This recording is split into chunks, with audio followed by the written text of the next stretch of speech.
Hey guys, I'm Jack Fossett and welcome to this demo of the Mojotone 56 Quiet Coil P90s and an overview of this kind of special, one-of-a-kind custom Les Paul.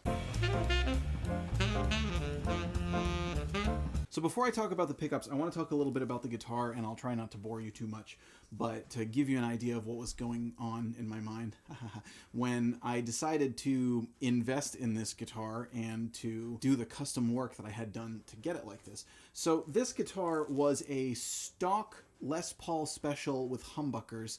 I believe it was a Guitar Center special. I traded with a gentleman that I know for it. And I actually didn't intend on keeping it. In fact, I nearly traded it right after I got it. But I jammed around with it. One of the trades fell through, and I jammed around with it for a while, and I started to like it. And not long after that, one of my daughters was born, and I kind of associated the guitar with her. So it pretty quickly started to develop some nostalgic value. And I'm sure I don't have to talk to you about how hard it can be to get rid of a guitar when you sort of start to have that connection with it. It starts to become more of a personal piece rather than just another guitar. And the other thing was, it's a great guitar. It was a great piece of wood. It's got a beautiful figure on top. It's a real resonant piece of wood. It's better than your typical consumer guitar that's out there.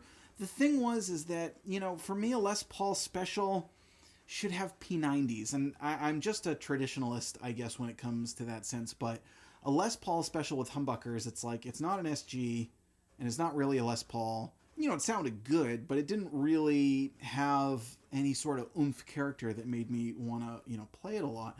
And I had multiple different pickup combinations in here. I actually had some custom Filtertrons in at first, and then did like a black styling.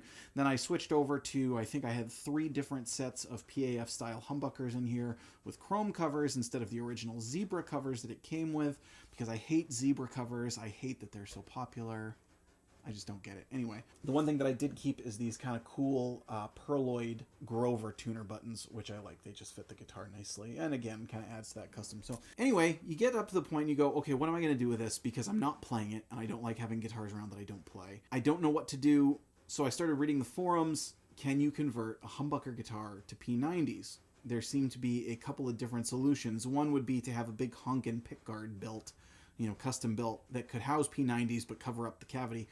And then there was a lot of debate on whether or not you can fit dogear P90s into a humbucker route without any kind of crazy things going on.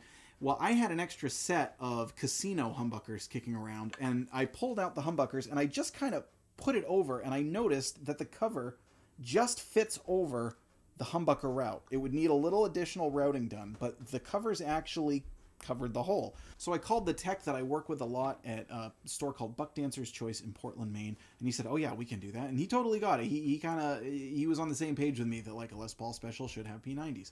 And I don't really do the whole P90s in a humbucker size, because the second part of that is I hate hum.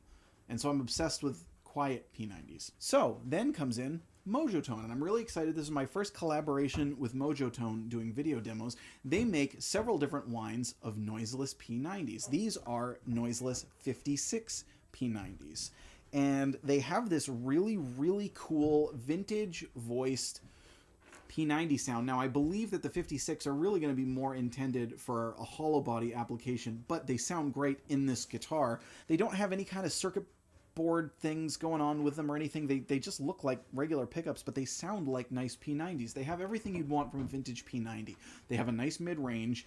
They have an aggressive attack, but I don't mean high gain when I say aggressive. They just kind of have this aggressive presence and attack to the note, but they still have this sort of twangy, throaty growl that sits on top of the almost airy mid-range. It's exactly what you want from a P90. It sounds like a P90, but as you can hear in the video, they're very, very quiet. There's really no noise issues. Now, I should mention that I did get different covers for them, because a regular dog ear will not fit into a neck position of like a Les Paul, because it would come up and hit the string. So you need to get a shallower one. They're a little bit hard to find, but you can also get a soap bar, and there's a bunch of different things you can do. I finagled it so that it worked with a different set of covers, and those go on and it fits nicely. If you have a guitar where the top sits further down from the neck, you won't have that issue. A regular dog ear will fit right underneath. But for this one, I did need to get a set of custom covers. That's fine. They use Alnico magnets. They use 42 gauge wire. You know, there's nothing crazy going on. They're noiseless and they sound awesome, and I really, really like them, and I think they're perfect for this guitar,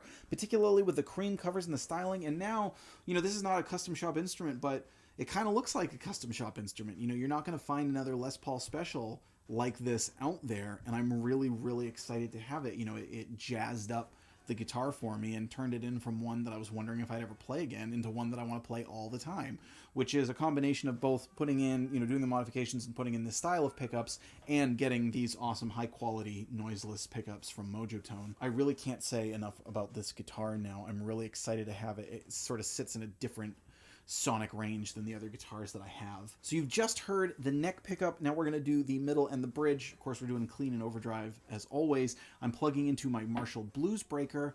I'm using a one control Prussian blue reverb just to add some air. And for the overdriven tones, you are hearing a full tone OCD, an old classic. You know, I do like using stuff from smaller companies, but I know that some people also want to hear tones that they can more easily have a frame of reference for to hear it. So for the next little while, I'm going to be using things more like OCDs and tube screamers in pickup demos. Thanks for watching. Check out these Mojotone 56 Quiet Coil P90s. If you're looking to mod your Les Paul, I hope that this has given you some good insight. We'll see you next time.